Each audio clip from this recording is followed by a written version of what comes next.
The smell of roasted turkey filled the dining room of my parents' lavish Westchester home as I sat quietly at the far end of the mahogany table. 23 family members surrounded the massive spread. Aunts, uncles, cousins, and my immediate family all chatting about their recent vacations, new cars, and business deals. To them, I was just Maya, the 29-year-old struggling artist, who lived in a modest apartment in Queens. "Maya, honey, are you still doing that little photography thing?"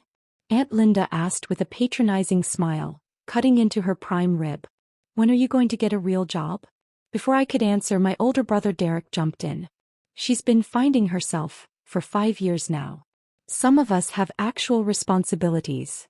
He gestured toward his wife Jessica and their 2 kids.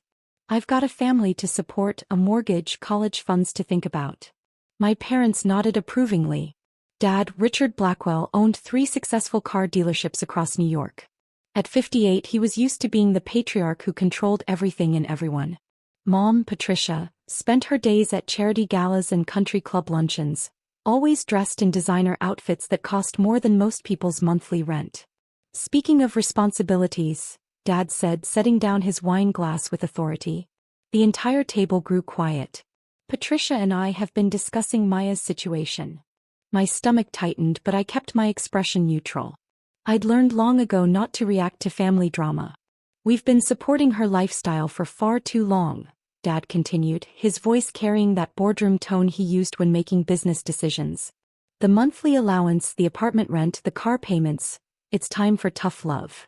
"Richard, maybe we should discuss this privately," Mom whispered, glancing around the table at all the watching faces. "No, Patricia. Maya needs to hear this, and frankly, everyone here needs to understand that we're not running a charity." Dad stood up, his 6 feet 2 inches frame casting a shadow across the table. "Maya, we're cutting you off financially. Effective immediately. It's time to grow up and take responsibility for your life." The room fell silent except for the soft clinking of silverware. My cousin Mark smirked into his mashed potatoes. Aunt Linda raised her eyebrows with interest. My teenage cousin Sophie looked genuinely sorry for me. "You're 29 years old," Dad continued. "Derek was married and running his own business by your age. Your cousin Michael just bought his second house. What do you have to show for yourself? A few photos on Instagram." I took a slow sip of my water, processing his words. The irony was almost too perfect. Here was my father, lecturing me about financial responsibility, while sitting in a house I'd purchased through a shell company 3 years ago when he was facing bankruptcy from his failed casino investments. The same man who drove a BMW I'd bought him for his birthday, though he thought it came from Mom. The same family eating a Thanksgiving dinner I'd paid for through carefully disguised transactions. "I understand," I said quietly, setting down my glass. "Good," Dad said, his tone softening slightly. "This isn't about punishment, sweetheart. It's about helping you become independent. We've enabled you too long." Derek leaned back in his chair, looking satisfied. "Maybe now you'll finally get serious about a career. I could probably get you an entry-level position at my firm. Receptionist work, filing, nothing glamorous, but it's honest work." "That's very kind of you to offer," I replied, standing up from the table. "I think I should head home now. Thank you for dinner." Mom looked concerned. "Maya, honey, you don't have to leave. We can discuss this as a family." "No, it's fine. Really." I grabbed my purse and coat from the foyer. "I need to process this news." As I walked toward the door, I heard Dad's voice behind me. "This is for your own good, Maya. You'll thank us someday." I paused at the front door, my hand on the brass handle. "I'm sure I will." The November air was crisp as I walked to my car, a modest Honda Civic that I'd specifically chosen to maintain my cover. As I drove through the winding roads of their exclusive neighborhood, I couldn't help but smile. If only they knew that every house I passed, every streetlight, every perfectly manicured lawn existed because I'd secretly purchased and developed this entire subdivision through my company, Meridian Holdings. My phone buzzed with a text from Derek. "Don't take it personally. Dad's just trying to motivate you. Maybe this is the push you needed." I pulled into my apartment complex in Queens, another property I owned, though my family believed I was just another struggling tenant. The modest building housed 12 units, and every month I collected rent checks from 11 other tenants while pretending to struggle with my own payments. Inside my deliberately sparse apartment, I poured myself a glass of wine and sat at my computer. The screen displayed my real net worth, $847 million. My photography business was just the tip of the iceberg. Over the past 8 years, I'd built a financial empire spanning real estate, tech startups, and strategic investments. The cameras were my passion, but business was my talent. I opened my encrypted files and began reviewing the accounts. For 3 years, I'd been the invisible hand keeping my family's lifestyle afloat. Dad's car dealerships had been hemorrhaging money since 2019, but mysterious cash injections had kept them solvent. Mom's charity work looked impressive, but the generous donations that made her look philanthropic came from my anonymous contributions. Derek's successful consulting firms survived on contracts I'd arranged through my network. Even their daily expenses ran through accounts I controlled. Dad's corporate credit card was backed by my shell company. Mom's shopping sprees were funded by an account I'd established in her name. Derek's mortgage payments were automatically covered by a trust I'd created, though he thought his business income paid for everything. My phone rang. Dad's contact photo filled the screen. "Maya, I hope you understand that dinner wasn't personal," he said when I answered. "Your mother's worried about how you took the news." "I'm fine, Dad. Actually, I've been thinking about what you said. You're absolutely right." "Oh, well, good. I'm glad you see it that way." "I do. In fact, I think it's time I took complete control of my finances. All of them." That's exactly the attitude we want to see. Independence, responsibility. Starting Monday morning, I'm going to make some significant changes. "Excellent. And Maya, we love you. This really is for your own good." After he hung up, I spent the next hour making phone calls. First to my financial advisor, then to my corporate attorneys, then to the executives at my various holding companies. By midnight, everything was in place. Monday morning arrived gray and cold. I was reviewing quarterly reports from my tech investments when my phone started buzzing. The first call came at 9:47 a.m. "Maya, there's some kind of mistake with my credit card." Mom's voice was strained. "They're saying it's been canceled, but I was just using it yesterday." "That's strange, Mom. Have you called the bank?" "I called and they said the account was closed by the primary account holder." "But your father opened that account." "Actually, I had opened it, but saying so would ruin the surprise. Maybe there's been some kind of identity theft? You should probably check all your accounts." The second call came 20 minutes later. Derek, his voice tight with panic. "Maya, something's wrong with my business accounts. 3 different cards have been declined this morning. I'm supposed to close a major deal today, and my bank is saying the accounts don't exist." "That sounds serious, Derek. Have you called Dad? Maybe he can help with his business connections." "I tried calling him, but he's dealing with his own problems. Apparently, all the dealership accounts have been frozen." By noon, my phone had buzzed with 17 different calls and text messages. The family WhatsApp group was exploding with confused messages. "Dad, bank says our accounts have been compromised. Working with fraud department." "Derek, same here. 3 business accounts locked." "Mom, girls' lunch is canceled. My cards aren't working." "Aunt Linda, is anyone else having banking issues? My investment account is showing 0 balance." "Uncle Mike, what the hell is going on? My credit line has been suspended." I let them spiral for a few hours before sending a single message to the group. "Having some technical issues with my photography client payments too. Banks are probably updating their systems. Should be resolved soon." The truth was far more complex.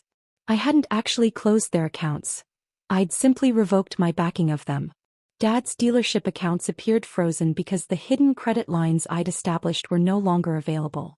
Derek's business cards stopped working because the corporate guarantees I'd secretly provided had been withdrawn. Mom's shopping accounts were suspended because the trust fund I'd created to support them was now inaccessible. None of them had lost any money that was actually theirs. They'd simply lost access to money that had always been mine. Tuesday brought escalation. Dad called an emergency family meeting at the house. When I arrived, I found them gathered in the living room looking haggard and confused. Derek was pacing, his usual confidence replaced by visible stress. Mom sat clutching a cup of coffee, her perfect makeup slightly smudged. Even the house felt different. The heat had been turned down, and the usual abundance of fresh flowers was notably absent. "Thank God you're here, Maya. Dad said as I entered. We're dealing with a family crisis. What kind of crisis? Some kind of coordinated financial attack, Derek explained, running his hands through his hair. It's like someone with serious resources has targeted our entire family. That sounds paranoid, Derek. Is it? Maya, every single one of us has had accounts frozen, credit lines suspended, or business deals fall through, all in the same 48-hour period. That's not coincidence. Dad nodded grimly. I've been in business for 30 years. I've never seen anything like this. It's like someone flipped a switch and all our financial infrastructure disappeared. Have you contacted the police? I asked, settling into the armchair that I knew I'd purchased along with everything else in the room. We tried, Mom said quietly. They said without evidence of actual theft, it's a civil matter. The banks keep saying the accounts were closed by authorized parties, but none of us authorized anything. Uncle Mike, who'd driven in from Connecticut, looked exhausted. Maya, I hate to ask this, especially given your own situation, but do you have any contacts in the financial world? Anyone who might help us understand what's happening? The room fell silent. All eyes turned to me, their struggling family member who lived in Queens and took pictures for pocket change. They were asking for my help with a financial crisis worth millions of dollars. I might know someone, I said carefully. Let me make some calls. I stepped out onto the patio and pulled out my phone. Instead of calling anyone, I spent 10 minutes reviewing my stock portfolio performance and checking emails from my property managers. When I returned, their hopeful faces made me almost feel guilty. Good news, I announced. I spoke with a financial consultant I know. She says this kind of situation usually involves someone with significant insider knowledge and resources. Insider knowledge? Dad's face darkened. You mean someone who knows our family's financial details? Someone who's been watching your spending patterns, your account structures, your business relationships. Someone who understands exactly how your finances are interconnected. Derek stopped pacing. Maya, that's terrifying. Who would have that kind of access to our private information? I let the question hang in the air for a moment. Then I walked to the center of the room and pulled out my phone. Someone like me. The confused silence stretched for several seconds. Maya, what are you talking about? Mom asked softly. I opened my banking app and held up the screen showing my account balance. The numbers were large enough to read from across the room. $847,346,982. Dad squinted at the phone, then looked at me with bewilderment. Maya, that can't be real. That's some kind of app error. No error, Dad. I opened another app showing my real estate holdings, then another displaying my business portfolio. For the past 3 years, I've been the one funding your lifestyle. Your house, your cars, your business accounts, your credit lines, all of it has been supported by my money. Derek laughed, but it sounded forced. Maya, that's impossible. You take pictures for a living. You live in Queens. I live in Queens because I own the building and 12 others like it. I take pictures because I enjoy it, not because I need the money. I scrolled through my phone and showed them a property deed. This house you're sitting in? I bought it through Meridian Holdings when Dad's casino investments went bad in 2020. The color drained from Dad's face. That's not possible. I never sold this house. You didn't sell it. The bank was going to foreclose, so I purchased the mortgage and the property through a shell company. You've been living here as my tenant for 3 years. Mom set down her coffee cup with shaking hands. Maya, honey, I don't understand what you're saying. I sat down on the couch across from them. My couch in my house, speaking to my tenants. Let me explain it simply. 3 years ago, Dad's investments in the Native Sun Casino venture cost him everything. The dealerships were bleeding money, this house was in foreclosure, and Derek's consulting business was about to collapse. Instead of letting you lose everything, I stepped in. That's impossible, Derek insisted. My business has been profitable for years. Your business has been surviving on contracts I arranged through my network. The Morrison account that keeps your firm afloat. I'm Morrison Industries' primary investor. The Westfield development deal that made you look like a genius? I own Westfield Development. I pulled up documents on my phone and passed it around the room. Property deeds, corporate filings, bank statements. All bearing my name or my company's names. Dad, your BMW? I bought it for your birthday and had it delivered with a card saying it was from Mom. The renovations to your dealership showrooms? Funded through a business improvement loan that I guaranteed. Mom, your charity work looks so generous because I've been making anonymous donations that you then take credit for distributing. Uncle Mike was staring at the documents with his mouth open. Maya, these filings show you own half of Westchester County. Not half. About 37%. Including this entire subdivision. The room fell completely silent. Outside, I could hear the neighbor's lawn service working, employees of the landscaping company I'd acquired 2 years ago to maintain the property values in my neighborhoods. Dad finally found his voice, though it came out as barely a whisper. Why? Why would you do this? Because you're my family and I love you. But also because I wanted to prove something to myself. Prove what? That I could build something real. Something significant. While you all dismissed me as the family failure, I was creating a business empire. While you felt sorry for your poor little sister living in Queens, I was buying and developing properties across 3 states. While you worried about my future, I was securing all of yours. Derek was looking at his hands. The emergency loan that saved my business last year came from my investment fund. I've been your anonymous guardian angel for 3 years. But why hide it? Mom asked, tears forming in her eyes. Why let us think you were struggling? I stood up and walked to the window, looking out at the manicured landscape that my property management company maintained. Because I wanted to see who you really were when you thought I had nothing to offer. I wanted to understand whether your love was conditional on my success. And what did you learn? Dad's voice was barely audible. I turned back to face them. I learned that you're good people with flawed priorities. You love me, but you also love the idea of success more than you love people. You measure worth in dollars and status instead of character and kindness. Maya, Mom stood up and took a step toward me. We never meant to make you feel unloved. I don't feel unloved, Mom. I feel disappointed. Yesterday you cut me off financially to teach me responsibility. Today you're asking for my help with a financial crisis. Do you see the irony? Dad cleared his throat. What happens now? That depends on what you want to happen. What do you mean? I sat back down, this time in the chair that positioned me facing all of them, the power position in the room. You have 2 choices. First option.